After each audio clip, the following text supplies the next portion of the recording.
রাহুল নে গর্তের মধ্যে ফেলে দে।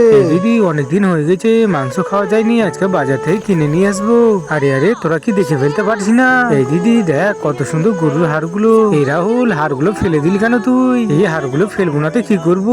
এই হাড়গুলো কি খাওয়া যায়? ওর নিজের মলে নিয়ে চলে যা। এই দিদি তাহলে পরে এই হাড়গুলো নিয়ে যায়, বাজার থেকে কিনে আনতে হবে না। তাহলে পরে এই হাড়গুলো আমি নিয়ে চলে গেলাম। এই শক্ত হাড়গুলো তোরা যদি খেতে পারিস তাহলে পরে এগুলো নিয়ে চলে যা। এই বোন তুই একটা নে আমি একটা নে, ঘাড়ের পিছনে টুকরাতে করে বাড়িতে নিয়ে যায়। সবার প্রথমে এই গরু হাড্ডিটাকে সুন্দর করে জল দিয়ে ধুয়ে নেই, তারপর সুন্দর করে হাড়গুলো কেটে নেই। এই তো বন্ধুরা বলতে বলতে সব হাড়গুলো কাটানো হয়েছে, এখন সুন্দর করে গরম জলে সিদ্ধ করতে দিয়ে দিই। সবার প্রথমে গরম কড়াইয়ের মধ্যে সুন্দর করে সরষের তেল দিয়ে দিব, দিয়ে দেওয়ার পরে সব ধরনের মশলাগুলো দিয়ে দিব, দেওয়ার পরে সুন্দর করে নাড়াচাড়া করে ভাজিয়ে নেবো। ভাজানো মশলার উপর সুন্দর করে জল দিয়ে দিব, জল দেওয়ার পরে সুন্দর করে হাড়গুলো দিয়ে দিব, স্পেশাল কিছু পানি দিয়ে সুন্দর করে ঢেকে দিব। এই হাড্ডির রেসিপিটা মনে হচ্ছে খেতে খুব সুস্বাদু হবে। এই বাবা সবার প্রথমে তুমি খেয়ে দেখো খেতে কেমন হয়েছে।